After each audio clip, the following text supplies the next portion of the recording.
Rahayu, rahayu ingkang sarwi pinanggih, rahayu sagung dumadi. Selamat sore rekan kawanku penyimak kanal Kimuhan seantero Nusantara. Selamat bergabung kembali saat ini bersama kanalnya Kimuhan. Agendanya sore ini berada di kebunnya Mbak Debbie, subscriber Kimuhan beliaunya. Dan setelah tanam jeruk dan panen jeruk, ada usia jeruk yang sampai 3 tahun beliaunya juga punya. Dan karena sudah pernah merasakan manisnya jeruk, berarti kalau dengan bahasa di Jawa kerasan tuman. Akhirnya beliaunya tanam kembali. Ini yang ditanam varietas apa ini Mbak Debbie? Siem ya. Ini kebetulan yang megang kameranya Kimuhan ini juga beliaunya, Mbak Debbie sendiri nih yang megang. Khusus ini Mbak Debbie, karena kali ini Kimuhan tidak datang bersama Mas Kurdi karena beliaunya repot, jadi Kimuhan minta tolong pada yang pemilik kebun untuk membawakan kamera. Kita bagi semuanya, kita lihat Mbak Debbie. Untuk penanaman, jarak tanam menurut Kimuhan ini juga sudah ideal. Nih. Kalau Kimuhan amati, ini juga ada kesamaan di penanaman punyanya Kimuhan terdahulu. Tolong di shot dekat ke sini. Ini kita tidak semayan tadinya ya. Ini biar jelas ini, pemirsa Kimuhan, adik-adikku yang menyaksikan semenjak awal biar jelas dulu. Akan Kimuhan perlihatkan dulu. Akar yang paling atas. Nah, oke, sudah kelihatan ini. Oke. Jadi penanaman itu dari akar yang paling atas ataupun polybag yang paling tinggi. Setelah polybag kan ada jeruk bibit jeruknya. Nah, itu cara kita menanam. Masukkan dari perakaran yang paling atas ini, masuk lagi ataupun kita timbun 2 cm kedalaman seperti ini. Ini dari, tolong di dekat sini Mbak Debbie ya, biar jelas. Ini akar yang paling atas kan ini Mbak ya. Ya, berarti akar paling atas ini, terus ini bekasnya nanamnya jenengan kan ini.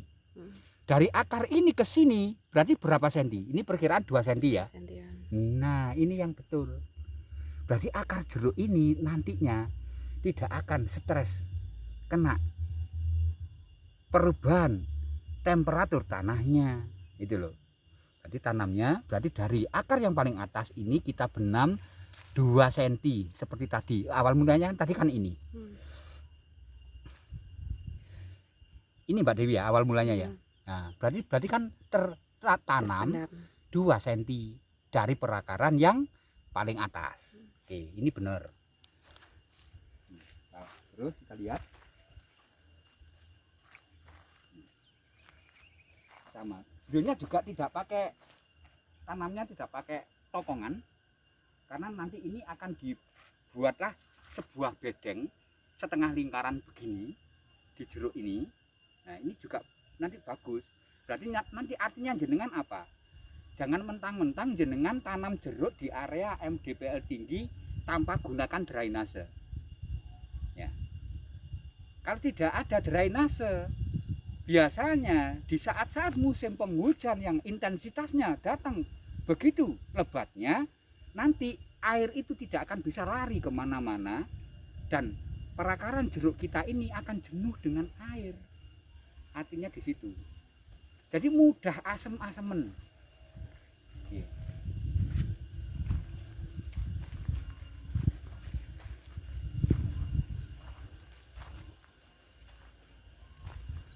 Bener ini.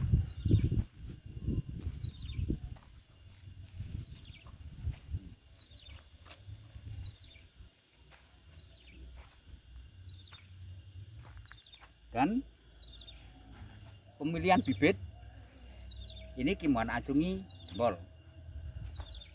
Kenapa jenengan kok nggak milih bibit yang setinggi ini Mbak Debbie? Di samping satu mahal, betul ya, oke. Yang kedua ya susah nanemi. Nah, Ini Repot. akan saya beri pengetahuan bagi pemirsanya Kimohan di seantero Nusantara.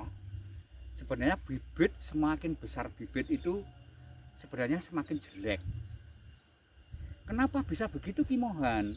Begini, bibit kalau sudah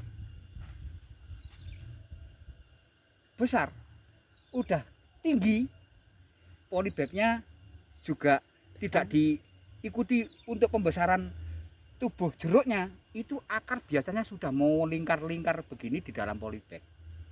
Akhirnya setelah kita pindah di areal pertanian, apa yang terjadi? Akar itu nanti bentuknya juga tetap akan bulat begini.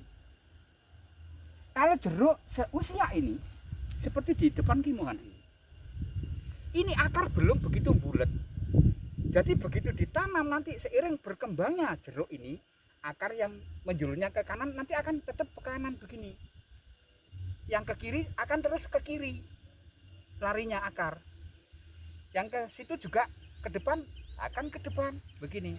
Kalau jeruk yang sudah akarnya melingkar-lingkar, begitu kita tanam, akar yang seharusnya mengarah ke Mbak Devi, karena sudah melingkar 1 kali ataupun 2 kali, itu akarnya saling bersilangan, bertumpukan, akhirnya tidak efektif.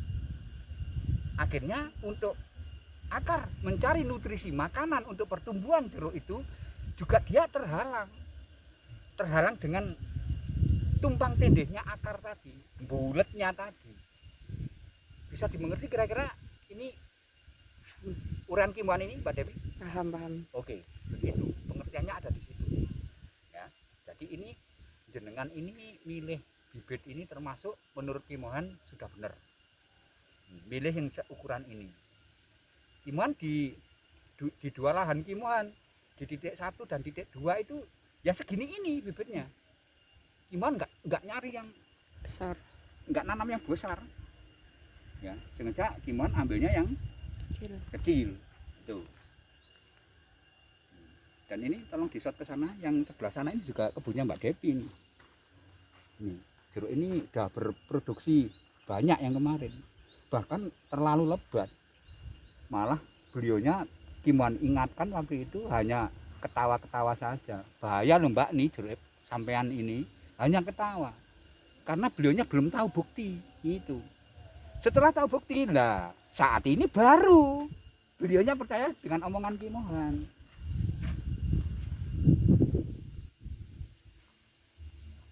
Bagus ini sampai bawah sana Mbak Devi ya? Sampai bawah.